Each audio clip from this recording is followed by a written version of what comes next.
মার্কিন president Donald ট্রাম্পের আরোপিত বাড়তি শুল্কের চাপে রাশিয়ার তেল আমদানি কমাতে শুরু করেছে ভারত, আর সেই সুযোগ কাজে লাগাচ্ছে চীন। আন্তর্জাতিক গণমাধ্যমগুলো বলছে, অক্টোবর ও নভেম্বর সরবরাহের জন্য অন্তত 15টি নতুন চালান কিনেছে চীনা রিফাইনারি গ্রুপগুলো, যেখান থেকে আগে নিয়মিত তেল কিনত ভারত। এদিকে যুক্তরাষ্ট্রের চাপ মোকাবেলায় ভারতের কাছে 5% ছাড়ে তেল বিক্রির প্রস্তাব দিয়েছে রাশিয়া।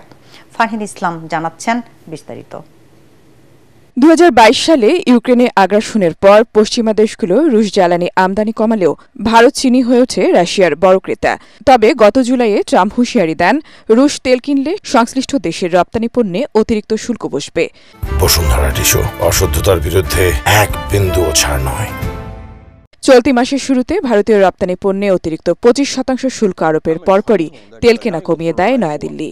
বিশ্লেষকরা বলছেন, এখন চীনের জন্য এটি এক ধরনের সুযোগ।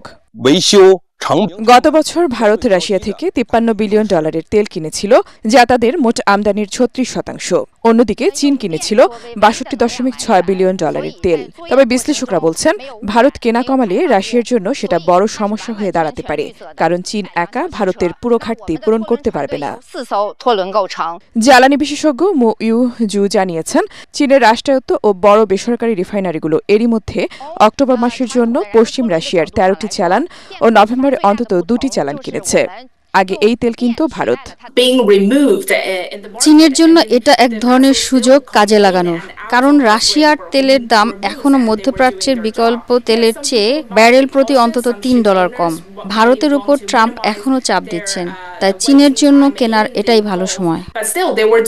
এদিকে যুক্তরাষ্ট্রের চাপ ও নিষেধাজ্ঞা সত্ত্বেও ভারতের কাছে সস্তায় অপরিশোধিত তেল বিক্রি অব্যাহত রাখার ঘোষণা দিয়েছে রাশিয়া।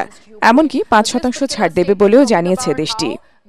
ওদিকে ট্রাম্পের নতুন শুল্ক নীতির কারণে বদলে যাওয়া বৈশ্বিক অর্থনীতির প্রেক্ষাপটে এশিয়ার দুই পরমাণু শক্তিধর ভারত ও চীনের সম্পর্ক ক্রমাগত উন্নতির দিকে। মঙ্গলবার দিল্লিতে চীনের শীর্ষ কূটনীতিক ওয়াং ইর সঙ্গে বৈঠকের পর ভারতের প্রধানমন্ত্রী মোদি সামাজিক যোগাযোগ মাধ্যমে জানান, দুই দেশ এখন স্থিতিশীল পারস্পরিক সহযোগিতা ও উন্নয়নের পথে প্রবেশ করেছে। ফারহিন ইসলাম টুম্পা, এটিএন বাংলা।